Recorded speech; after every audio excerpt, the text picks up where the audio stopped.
যুক্তিযুদ্ধলৈ স্বাগতম জনাইছো মই দীক্ষিত শৰ্মা যুক্তিযুদ্ধত আজি আমি কথা পাতিম শেহতীয়াকৈ বিগত দুটা দিন ধৰি ৰাজ্যত যেটো বিতৰ্ক আৰম্ভ হৈছে এবিধ বিশেষ মাংসক লৈ ৰাজ্যৰ চৰকাৰে কেবিনেটে সিদ্ধান্ত গ্ৰহণ কৰিলে তাক লৈ এতিয়া ৰাজ্যতে নহয় ৰাজ্যৰ বাহিৰতো প্ৰতিক্ৰিয়া অব্যাহত আছে বিজেপিৰ ভিতৰ আৰু এনডিএৰ ভিতৰ চৰাৰ মাজতে দেখা পোৱা গৈছে একাংশ ইয়াৰ বিৰোধিতা কৰিছে য'ত কেৰালাৰ বিজেপিৰ সভাপতিয়ে উপসভাপতিয়ে ইয়াৰ বিৰোধিতা কৰা পৰিলক্ষিত হৈছে কিন্তু তাৰ সমান্তৰালকৈ জনতা দল ইউনাইটেডৰ ফালৰ পৰাও এই সিদ্ধান্তক লৈ আপত্তি দৰ্শোৱা হৈছে তাৰ মাজতে আমিনুল ইছলাম এআইইউডিএফৰ বিধায়ক আমিনুল ইছলামে যি মন্তব্য দিলে সেই মন্তব্যক লৈ কিন্তু বিতৰ্ক আৰম্ভ হৈছে আমিনুল ইছলামে কৈছিল যে মহাভাৰত আৰু বেদত তেওঁ গো মাংসৰ কথা উল্লেখ আছে বুলি তেওঁ পাইছে এই প্ৰসংগই এতিয়া নেশ্যন এনিৰ আগত সেই মন্তব্য তেওঁ দিছিলে আৰু এই প্ৰসংগই এতিয়া বিশেষ বিতৰ্ক লাভ কৰিছে এই প্ৰসংগতে ৰাজ্যৰ ৰাজনীতি এতিয়া কোন দিশলৈ গৈ আছে 26ৰ পূৰ্বে পুনৰ হিন্দু মুছলমানৰ দিশলৈকে ৰাজ্যৰ ৰাজনীতি গৈ আছে নেকি এই বিষয়ে এতিয়া কেইবাজনেও প্ৰশ্ন উত্থাপন কৰিছে আজি এই বিষয়ত আমি কথা পাতিম কেইবাজন অতিথি মোৰ লগত আছে মোৰ লগত প্ৰথমে মই চিনাই কৰাই দিছো ৰাজ্যৰ দলৰ আছে ধ্ৰুৱজ্যোতি বৰা আপোনাক স্বাগতম জনাইছো বিজেপিৰ আছে জয়ন্ত গোস্বামী মুখপাত্ৰ আপোনাক স্বাগতম জনাইছো আৰু সাইজুদ্দিন আহমেদ কংগ্ৰেছৰ মুখপাত্ৰ মোৰ লগত আছে মই আপোনাক স্বাগতম জনাইছো প্ৰথমে ওপেনিং ৰিমাৰ্ক জয়ন্ত গোস্বামী আপোনালোকৰ ফালৰ পৰা আহিছো বিজেপিৰ স্থিতি এই মুহূৰ্তত কি ইতিমধ্যে আপোনালোকে গম পাইছে যে আমিনুল ইছলামেও মন্তব্য দিছে আমিনুল ইছলামে এনেকুৱা ধৰণৰ মন্তব্য এটা দিছে য'ত সনাতনী ধৰ্ম গ্ৰন্থক লৈ মন্তব্য দিছে কিন্তু এনডিএৰ মাজতো কিন্তু এই যে সিদ্ধান্ত ললে তাক লৈ কিন্তু এটা বিৰোধাভাস দেখা পোৱা গৈছে বিজেপি এই ক্ষেত্ৰত কি কয় তাৰপিছত মই কংগ্ৰেছ আৰু ৰাইজৰ দলৰ ওচৰলৈ যাম ওকে এই বিষয়টোত কেবিনেটৰ যেটো সিদ্ধান্ত পুৰখীৰ যেটো সিদ্ধান্ত এটোত লৈ বিতৰ্ক কৰাৰ আসলতে কোনো অবকাশ নাথাকে মূলত ভাৰতীয় সংবিধানৰ আৰ্টিকল 48 তাত স্পষ্টভাৱে গো হত্যা আৰু সন্দৰ্ভত গো হত্যা তাক নিষেধ কৰিব লাগে এই সন্দৰ্ভত ব্যৱস্থাৰ কাৰণে এটা directive principle of the state policy তাত নিৰ্দেশনা আছে একে সময়তে আপুনি যদি চাই 1951ত prohibition of cow slotting act প্ৰথমতে আৰম্ভ কৰা হৈছিল অসমত আৰু একে সময়তে যোৱা সময়ছোৱাত বিভিন্ন ধৰণৰ যেহেতুকে গো মাতা বা গো ধনৰ প্ৰটেকশ্যনৰ কাৰণে চৰকাৰসমূহে বিভিন্ন ব্যৱস্থা লৈছে 2021 চনত ভাৰতীয় জনতা পাৰ্টিৰ ডক্টৰ হিমন্ত বিশ্ব শৰ্মা ডাঙৰীয়াৰ নেতৃত্বাধীন চৰকাৰখনে কেটেল প্ৰিজাৰ্ভেশ্যন এক্টৰ বাবে নতুনকৈ এখন আইন প্ৰস্তুত কৰিলে য'ত এটা কথা কোৱা হ'ল যে যি গো মাংস এই গো মাংসৰ গো হত্যা বা গো মাংসৰ যি বাণিজ্যিক বেপাৰ যাতে মন্দিৰৰ পৰা 5 কিলোমিটাৰৰ ভিতৰত কৰিব নোৱাৰে এই ধৰণৰ এটা ব্যৱস্থা তাতে কৰিলে আৰু পৰৱৰ্তী সময়ত যেহেতুকে যোৱা কিছুদিনৰ আগতে অসমৰ ধুবুৰীৰ মাননীয় সাংসদ ৰকিবুল হুছেইন ডাঙৰীয়াই স্পষ্টভাৱে এখন কংগ্ৰেছৰ দলীয় প্ৰেছমিটত স্পষ্টভাৱে ক'লে যে গোমাংস ৰাজহুৱাভাৱে বিতৰণ হ'ব নালাগে আৰু এইটোৱে এটা সমাজত বিৰোধ প্ৰতিক্ৰিয়া হয় এই কথাটো তেওঁ স্পষ্টভাৱে ক'লে গতিকে চৰকাৰখনে দেখিলে যে হয় বিভিন্ন সময়ত হোটেল আদিত এই ধৰণে গোমাংস সাৰ্ভ কৰা হয় যাৰ কাৰণে বিভিন্ন ধৰণৰ বিশৃংখলতাৰ সৃষ্টি হ'ব পাৰে বা হোৱাৰ এটা অৱকাশ আছে যেটো কথা ৰাজহুৱা স্থানত বিতৰণ হ'ব নালাগে বুলি কৈ ৰকিবুল হুছেইন ডাঙৰীয়াও যেটো কথা স্পষ্ট কৰিছে অৰ্থাৎ কংগ্ৰেছেও এই কথাটো বেয়া পাইছে ৰাজহুৱা স্থানত গো মাংস বিতৰণ হোৱাটো গতিকে চৰকাৰে নিশ্চিতভাৱে ভাবিলে যে জনসাধাৰণৰ এটো যেহেতুকে এটা জনসাধাৰণে এটো বিচাৰে যাতে অসমখনৰ ভৱিষ্যতে যাতে কোনো ধৰণৰ বিশৃংখলতা নাহে বিভিন্ন এই ধৰণৰ কাৰণত জানে কোনো ধৰণৰ উচ্ছৃংখলতাৰ সৃষ্টি নহয় তাৰ কাৰণে চৰকাৰখনে সেই যে 21ৰ যিখন আইন তাত এটা সংলগ্ন কৰিলে যে হোটেল বা অন্য ৰাজহুৱা স্থানত গোমাংস যাতে সাৰ্ভ কৰাৰ বাধা আৰোপ কৰিলে তাত প্ৰহিবিট কৰিলে ইমানটোৱে কথা গতিকে ডক্টৰ হিমন্ত বিশ্ব শৰ্মা ডাঙৰীয়াই অসমৰ সমাজ জীৱনত যাতে কোনো ধৰণৰ ভৱিষ্যতৰ বিশৃংখলতা আহিব নোৱাৰে তাৰ কাৰণে যেটো আশংকা ৰকিবুল হুছেইন ডাঙৰীয়াই তেওঁলোকৰ দলীয় মঞ্চৰ পৰা কৰিছে বা বিভিন্ন সময়ত বিভিন্নজনে কথাটো কৈছে গতিকে তাৰ যাতে এই ধৰণৰ কোনো বিশৃংখলতা আহিব নোৱাৰে তাক ৰোধ কৰিবৰ কাৰণে এই যে নতুন সংলগ্ন 2021 চনৰ আইনখনৰ লগত যেটো নতুন সংলগ্ন এই নতুন সংলগ্নটো কেবিনেট সিদ্ধান্তৰ জৰিয়তে ললে আৰু বিধানসভাত এই কথাটো নিশ্চিতভাৱে উত্থাপন হ'ব আৰু সকলোৰে মতামত লৈ তাক আইন সেই আইনখন তাতে এড অন কৰি এমেন্ড কৰা হ'ব গতিকে এইখিনিয়ে কথা আৰু আমিনুল ইছলাম ডাঙৰীয়াৰ বক্তব্যৰ ওপৰত আমাৰ কোনো প্ৰতিক্ৰিয়া এই কাৰণে দিব খোজা নাই যেহেতুকে বিভিন্ন সময়ত AIUDFৰ বিভিন্ন জনে আৰু একে সময়তে কংগ্ৰেছৰ সভাপতিজনেও আমাৰ ধৰ্মগ্ৰন্থ বা ভূপেন বৰা ডাঙৰীয়াৰ কৃষ্ণক ভগৱান শ্ৰীকৃষ্ণৰ আমাৰ আৰাধ্য দেৱতা ভগৱান শ্ৰীকৃষ্ণৰ ওপৰতো বিৰূপ মন্তব্য কৰিছে আমিনুল ইছলাম ডাঙৰীয়াই এই ধৰণৰ মন্তব্য আগতেও কৰিছে গতিকে অসমীয়া সমাজ ব্যৱস্থাৰ আৰু বিভিন্ন ক্ষেত্ৰত এখেতসকলে বিৰূপ মন্তব্য কৰা এইটো নতুন কথা নহয় আৰু মই শুনা পাইছো কিছু এই বিতৰ্কটোৰ লগত যি বিতৰ্ক আপুনি ইতিমধ্যে অৱকাশ কৰিছে বা বিতৰ্কৰ আলোচনা কৰিছে এই বিতৰ্কটোৰ লগত ভূপেন বৰা ডাঙৰীয়াই মহাপুৰুষ শ্ৰীমন্ত শংকৰদেৱ গুৰুজনাকো টানি আনিছে গতিকে বা আজি তেখেতে চাউলুং চুকাফাকো টানি আনিছে যি বৰ অসম গঢ়োতা যি অসমৰ যি সমাজ জীৱনৰ যি দস্তা তেওঁলোককো টানি আনিছে গতিকে এইবিলাক কথাত তেওঁলোকক টানি আনিব নাপায় গতিকে এই ক্ষেত্ৰত আমি অন্য কোনো ধৰণৰ মন্তব্যৰ পৰা ঠিক আছে কংগ্ৰেছে কি কৰিব প্ৰতিক্ৰিয়া কি দিব প্ৰথম প্ৰতিক্ৰিয়া হিচাপে মই ক'ব বিচাৰিম ভাৰতবৰ্ষ ধৰ্মনিৰপেক্ষ সমাজতান্ত্ৰিক গণতান্ত্ৰিক গণৰাজ্য হিচাপে ভাৰতবৰ্ষৰ এখন সংবিধান আছে আৰু সেই সংবিধানে ইয়াৰ নাগৰিকসকলক কেতবোৰ অধিকাৰ প্ৰদান কৰিছে তৃতীয় অনুচ্ছেদত ইয়াৰ নাগৰিকসকলৰ কাৰণে কেতবোৰ মৌলিক অধিকাৰ প্ৰদান কৰিছে আৰু সেই মৌলিক অধিকাৰৰ আধাৰত ইয়াৰ জনসাধাৰণে ইয়াৰ নাগৰিকে দেশৰ নাগৰিকে কি খাদ্য গ্ৰহণ কৰিব কি বস্ত্ৰ পৰিধান কৰিব ক'ত কি ব্যৱসায় কৰিব হেয়া বিস্তীৰ্ণভাৱে ভাৰতবৰ্ষৰ সংবিধানে নাগৰিকসকলক প্ৰদান কৰি থৈছে গতিকে নাগৰিকসকলে ভাৰতৰ সংবিধান প্ৰদত্ত যিসমূহ অধিকাৰ সেইসমূহ অধিকাৰ ভোগ কৰাৰ ক্ষেত্ৰত বিজেপি চৰকাৰখনে বা সময়ে সময়ে বিজেপি দলটোৰ নেতৃত্বত কেন্দ্ৰ বা ৰাজ্যসমূহত যেনেকুৱা ধৰণৰ তেওঁলোকে কাৰ্য কৰে তেওঁলোকে আসলতে সংবিধানখনকেই সময়ে সময়ে বৃহৎভাৱে অৱমাননা কৰা দেখা যায় কাৰণ তেওঁলোকে সংবিধানখন তেওঁলোকে মানিবই নিবিচাৰে তেওঁলোকে এক মনৰ আধাৰত এক সংবিধান মনুস্মৃতিৰ আধাৰত তেওঁলোকে এক সংবিধান ইতিপূৰ্বে তেওঁলোকে সেই ব্যৱস্থা গ্ৰহণ কৰিছিল কিন্তু জনসাধাৰণে নামানাকে ক'ত আছে সংবিধান নামানাকে চাওক ভাৰতৰ সংবিধানে কি কৈছে আৰ্টিকল 21 আৰ্টিকল 19 আৰ্টিকল 29 এইবিলাক আৰ্টিকলে কি কৈছে আৰ্টিকল 21ত লাইফ এণ্ড লিবাৰ্টিৰ কথা কৈছে আৰ্টিকল 19ত কৈছে যে কোন ইয়াৰ নাগৰিকে কি ব্যৱসায় কৰিব কি কেনেকুৱা ধৰণৰ তেওঁলোকে কি প্ৰফেশ্যন ল'ব হেতু অধিকাৰ দি থৈছে গতিকে কোনোবা এজন নাগৰিকে কি ব্যৱসায় কৰিব সেই অধিকাৰ নাই নেকি সংবিধানে প্ৰদত্ত কৰা নাই নেকি এই অধিকাৰ কিন্তু আজি অসমৰ মাননীয় মুখ্যমন্ত্ৰী হিমন্ত বিশ্ব শৰ্মা ডাঙৰীয়া ব্যৱসায়টো ক'ত মানা কৰিছে কৈছে যে হোটেল ৰেষ্টুৰেণ্ট বিলাকত খেবিত মাংস না হেতু কি ব্যৱসায় কৰিব কিহৰ ব্যৱসায় বেলেগ মাংস আপুনি দিয়ক না এক মিনিট ক'ব দিয়ক বেলেগ মাংস মই হেতু কোৱা নাই মাংস কিহৰ কিন্তু মই কৈছো সংবিধানৰ অধিকাৰৰ কথা কৈছো কি ব্যৱসায় কি বিক্ৰী কৰিব কি নকৰিব হেতু অধিকাৰ দি থৈছে হেতু হৈছে অধিকাৰৰ কথা কৈছো মই এতিয়া মাননীয় মুখ্যমন্ত্ৰী হিমন্ত বিশ্ব শৰ্মা ডাঙৰীয়াই তেও যি ধৰণে ভাৰতবৰ্ষৰ এখন গণতান্ত্ৰিক গণৰাজ্যৰ এই গোটেই বৃহৎ ভাৰতবৰ্ষৰ এখন ৰাজ্যৰ এগৰাকী মুখ্যমন্ত্ৰী হয় তেখেতে সংবিধানৰ নামত শপত খাই যি ধৰণৰ তেও প্ৰতিশ্ৰুতি দিছিলে সেই প্ৰতিশ্ৰুতি তেও কৈছিলে সংবিধান তেও ৰক্ষা কৰিব কিন্তু সংবিধানৰ মানে যিবিলাক অনুচ্ছেদ যিবিলাক অধ্যায় তেও সময়ে সময়ে অৱমাননা কৰি আহিছে এতিয়া কথা হ'ল কোনোবা এটা ৰাজ্যৰ কোনো আইন যদি তেও কোনো বিধানসভাৰ মাজত সেই আইনৰ বিষয়ে পুংখানুপুংখভাৱে আলোচনা হ'ব লাগিব সেই আইনৰ যদি কোনো ধাৰা কোনো অধ্যায় যদি মানে চেঞ্জ কৰিবলগীয়া হয় বা কোনোবা নতুন বিষয় এড কৰিবলগীয়া হয় তেতিয়াহ'লে বিধানসভাত সেই বিষয়ে বিল উত্থাপন কৰিব লাগে কিন্তু তাকে নকৰি মুখ্যমন্ত্ৰী মহোদয়ে তেওঁৰ মনত যি আহিছে আজি ৰাজ্যখনত নাথাকি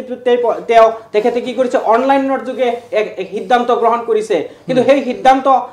গ্ৰহণ কৰাৰ আগতে তেখেতে নিশ্চিতভাৱে সেই বিষয়ে এক অৰ্ডিনেন্স আনিব লাগিব কিন্তু তেখেতৰ মনত যি আহিছে সেয়ে কৰিছে অৰ্ডিনেন্স নালাগে ন এটো কিয় নালাগিব এটো কোন অৰ্ডিনেন্স এখন সিম্পল এখন আইনটো কৰা নাই কেবিনেটে সিদ্ধান্ত লৈছে কেবিনেটে সিম্পল গেজেট নটিফিকেশনত দি দিলে হ'ল একেবাৰে নহয় গেজেটে ইয়াত কোনো আইন নহয় হেৰি আনিব নহয় আপুনি ভুল এখন আইনৰ কথা কৈছে তেখেতে যি আইনত এতিয়া তেওঁ যেটো সিদ্ধান্ত লৈছে it is a cabinet decision নহয় it is a cabinet decision which is cabinet decision এটা আইনৰ ক্ষেত্ৰত সাৰ্কুলেটেড বাই গেজেট এখন আইনৰ ক্ষেত্ৰত গেজেট নটিফিকেশন দিলে এখন আপুনি অৰ্ডিনেন্স আইনত সংশোধন কৰা নাই নহয় তেওঁ নাই আইন সংশোধন নকৰা কেনেকৈ গেজেট নটিফিকেশন দিব পাৰিব কোড কি এটা মাজে মাজে ক্যাবিনেটে সিদ্ধান্ত লয় মাজে মাজে সিদ্ধান্ত লয় পলিথিনৰ বেগসমূহ বন্ধ কৰি দিব হয় হেতু কাৰণে কি আইন আনিব লগা হৈছে হেকনে কি অৰ্ডিনেন্স আনিব লাগিব নেকি নালাগে নহয় মানে এখন গেজেট নটিফিকেশনত আহিব আৰু ডিস্ট্ৰিক্ট অথৰিটি হেকন দি দিব হ'ব নোৱাৰে তেনে যেটা পলিথিন বন্ধ কৰে পলিথিন বন্ধ কৰাৰ কাৰণে কিবা আইন আনে গণতান্ত্ৰিক গণৰাজ্য আপুনি গণতান্ত্ৰিক ব্যৱস্থাৰ জায়গাত পৌৰসভা সমূহে বা মাজে মাজে ডিস্ট্ৰিক্ট এডমিনিষ্ট্ৰেচনে সেই ঘটনাটো যে পলিথিন বন্ধ কৰে না নকৰে তেওঁলোকক কৰ্তৃত্ব দিয়া আছে আইনে কৰ্তৃত্ব দিয়া আছে আইন সংশোধন কৰা হোৱা নাই ন আইন সংশোধন কিন্তু ইয়াতে যি আইন আছে সেই আইনে কৰ্তৃত্ব দিয়া নাই আপুনি এটা কথা ইয়াত আইনৰ কথা আহাই নাই ইয়াত আহিছে যে কেবিনেটে সিদ্ধান্ত গ্ৰহণ কৰে যে ৰাজ্য চৰকাৰৰ বৈঠকত ৰাজ্য চৰকাৰৰ মিটিংত অমুক বস্তু চাৰ্ভ নহব সেইখন কিবা আইনৰ বিষয় আহে নেকি এটা কেবিনেট সিদ্ধান্ত ল'ব পাৰি মই কি কৈ আছো ভাৰতবৰ্ষৰ সংবিধানে যিসমূহ অধিকাৰ দি থৈছে তাৰ আধাৰত মানে ৰাজ্যখনত এখন আইন প্ৰণয়ন হৈ আছে সেই আইনৰ ভিতৰত আইনৰ আওতাত কিবা কাম কৰিবলৈ গ'লে সেই আইনৰ বিষয়ে সেই আইনত যদি কিবা বিষয় নাথাকে তেতিয়াহ'লে তাক সংশ্লিষ্ট আইনটোত যদি তেখেতে দুটামান কথা কৈ থৈ গৈছে তেখেতে কৈছে ডিৰেক্টিভ প্ৰিন্সিপলৰ কথা সংবিধানৰ ৪ৰ্থ অধ্যায়ত ডিৰেক্টিভ প্ৰিন্সিপল দি থোৱা আছে ডিৰেক্টিভ প্ৰিন্সিপলত কেৱল এই গোমাংসৰ কথাই কোৱা আছে নেকি ডিৰেক্টিভ প্ৰিন্সিপলত কৈছে মাদক দ্ৰব্য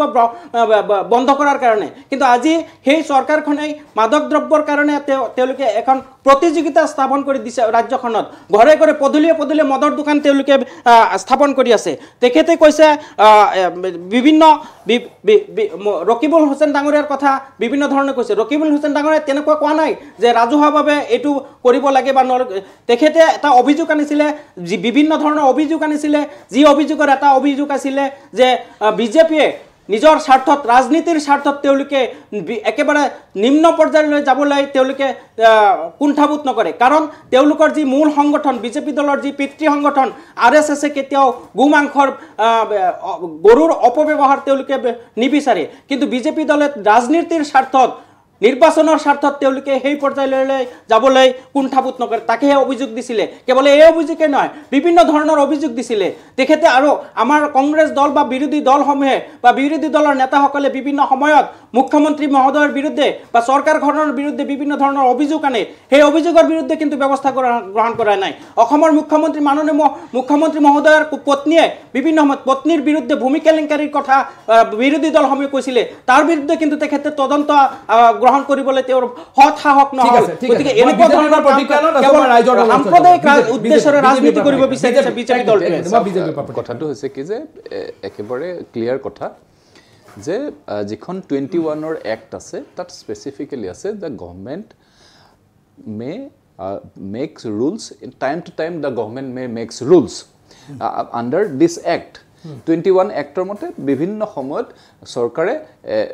এজ পাৰ নেচেচাৰী ৰুলছ বনাব ৰুলছ ফ্ৰেম কৰিব পাৰে আৰু কেবিনেটৰ যিটো সিদ্ধান্ত লৈছে যে হোটেল আৰু ৰাজহুৱা স্থানত গোমাংস সাৰ্ভ কৰিব নোৱাৰে বুজিছেনে কথাটো একদম খুব ক্লিয়াৰ যে সাৰ্ভ কৰাটো বন্ধ কৰিছে এটো এটা কেবিনেট সিদ্ধান্ত লৈছে আৰু এখন গেজেট নটিফিকেশন ইয়াতে ওলাইছে তো গতিকে গেজেট নটিফিকেশন পৰৱৰ্তী সময়ত 21 একখনৰ লগত যদি তাক এড অন কৰিবলগীয়া হয় তেতিয়াহলে নিশ্চিতভাৱে তাত বিধানসভালৈকে যাব আৰু বিধানসভাত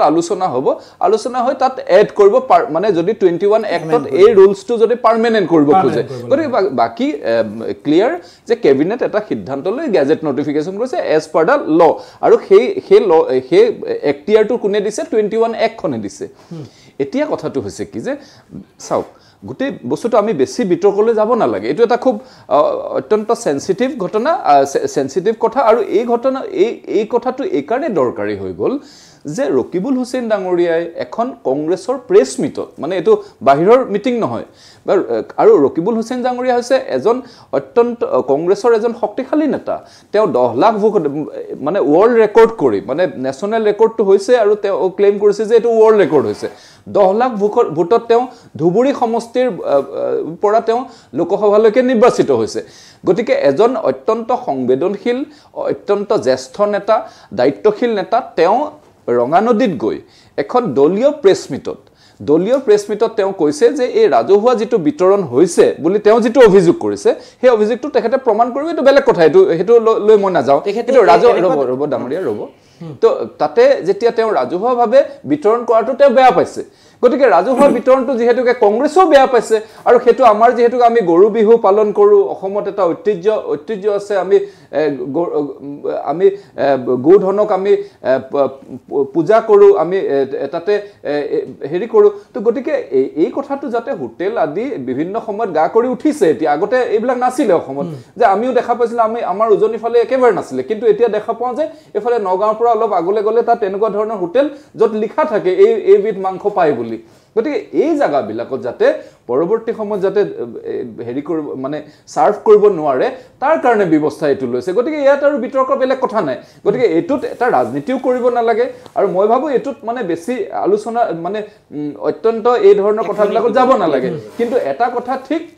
যে আমি কোনেও নিবিচাৰো যাতে ভৱিষ্যতে এই ধৰণৰ কথা বতৰাবিলাকক লৈ এই ধৰণৰ মাংস আদি বিতৰণক লৈ যাতে কোনো ধৰণৰ বিতৰ্কন হয়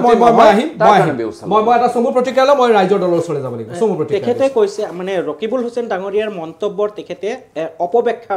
কৰিছে মই প্ৰথমে কম ৰকিবুল হুছেইন ডাঙৰীয়াই এই কথা কেতিয়াও কোৱা নাছিলে যে ৰাজহুৱাভাৱে এই কথা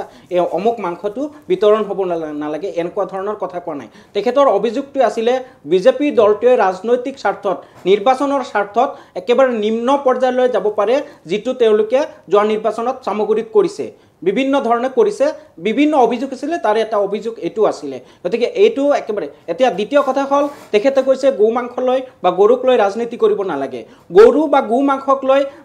গোবৰ গোমূত্ৰ গো মাংস পাকিস্তান কবৰস্থান মুছলমান হিজাব মাদ্ৰাসা মছজিদ এই শব্দ বিনে বিজেপি দলটোৱে ৰাজনীতি কৰিব নোৱাৰে এতিয়া আমাৰ ৰাজ্যৰ মাননীয় মুখ্যমন্ত্ৰী মহোদয় তেখেতে নেডাৰ আহ্বায়ক নেডাটো হ'ল আমাৰ উত্তৰ পূৰ্বাঞ্চলৰ ৰাজ্যসমূহক লৈ এটা সংগঠন সেই সংগঠনৰ অধীনস্থ ৰাজ্যসমূহ মেঘালয় মণিপুৰ নাগালেণ্ড মিজোৰাম অৰুণাচল এই ৰাজ্যসমূহৰ ট্ৰাইবেল ভাইসকলৰ প্ৰধান খাদ্যসমূহৰ ভিতৰত গো মাংস এটা প্ৰধান খাদ্য গতিকে এই ক্ষেত্ৰত তেখেতসকলে কি ক'ব যোৱা নিৰ্বাচনত মেঘালয়ত বিজেপি দলে কৈছিলে যিসকলে যি ভোটাৰে আমাক ভোট প্ৰদান কৰিব তেখেতসকলক আমি উৎকৃষ্ট মানৰ গৰু মাংস খুৱাম ঠিক তেনেকৈ তেওঁলোকে কৈছিলে গোৱা নিৰ্বাচনত তেওঁলোকৰ ইস্তাহাৰ আছিলে যি মানুহে আমাৰ দলত ভোট প্ৰদান কৰিব তেওঁলোকক আমি উৎকৃষ্টতকৈ উৎকৃষ্ট গো মাংসৰে আমি মিছা কথা নহয় এইটো ৰাষ্ট্ৰীয় সংবাদ মাধ্যমত ওলাই গৈছিলে এই কথাটো ৰাষ্ট্ৰীয় সংবাদ মাধ্যমত ওলাই গৈছিলে ইস্তাহাৰ দেখা দিয়া মই ৰাজনৈতিক জীৱন ত্যাগ কৰিম দাদা